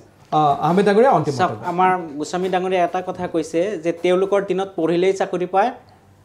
কিন্তু এই কথাত তাৰমানে ইয়াৰ আগতে তেওঁলোকে নপঢ়াকে আজি ইমান পঢ়ে তেখেতে গভৰ্ণমেণ্টৰ চৰকাৰী এগৰাকী অধিবক্তা বা যিসকল মন্ত্ৰী বিধায়ক আছে তেওঁলোকে নপঢ়াকে ইমান বছৰ নপঢ়াকৈ এই ব্যৱস্থা হৈছে কংগ্ৰেছৰ দিনতে তেওঁলোকে শিক্ষা ব্যৱস্থাত জড়িত হৈ কংগ্ৰেছৰ অনুষ্ঠানত শিক্ষিত হৈ তেওঁলোকে কৈ আছে এতিয়া বৰ্তমান পঢ়িলে চাকৰি পায় কিন্তু এই কথাবিলাক তেওঁলোকে সময়ে সময়ে এনেকুৱা ধৰণৰ পাতল কথা কৈয়ে থাকে কিন্তু এতিয়া শেহতীয়াভাৱে আজিৰ যিটো বিষয় গো মাংসৰ যি বিষয় আমাৰ মুখ্যমন্ত্ৰী ডাঙৰীয়াই যিধৰণৰ তেওঁ এটা ঘোষণা কৰিছে এয়া এক স্বৈৰাচাৰী ৰজাৰ হুকুমৰ দৰে হৈছে আৰু বিজেপি দল আৰু ইয়াৰ নেতাসকলে কেৱল ধৰ্মীয় মেৰুকৰণৰ ৰাজনীতি সিদ্ধহস্ত আৰু সেই ৰাজনীতিয়ে তেওঁলোকে কৰিছে অনাগত পঞ্চায়ত আৰু বিধানসভাক উপলক্ষ্য কৰি ঠিক আছে ধন্যবাদ জনাইছোঁ আপোনালোক তিনিজনকে জয়ন্ত গোস্বামী আহমেদ ডাঙৰীয়া আৰু বৰা ডাঙৰীয়া আপোনালোক তিনিজনকে ধন্যবাদ জনাইছোঁ আৰু এই মুহূৰ্তত যুক্তিযুদ্ধৰ অনুষ্ঠানৰ পৰা মই ডিকেট শৰ্মাই বিদায় ল'ব বিচাৰিছোঁ কাৰণ এই যি বিতৰ্ক আছে সেই বিতৰ্ক এতিয়া ৰাষ্ট্ৰীয় পৰ্যায়ত পাইছেগৈ কি হ'ব সেয়া সময় অনাগত সময় নিশ্চিতভাৱে গম পোৱা যাব আজিৰ অনুষ্ঠানৰ পৰা মই ডিকেট শৰ্মাই বিদায় লৈছোঁ ধন্যবাদ নমস্কাৰ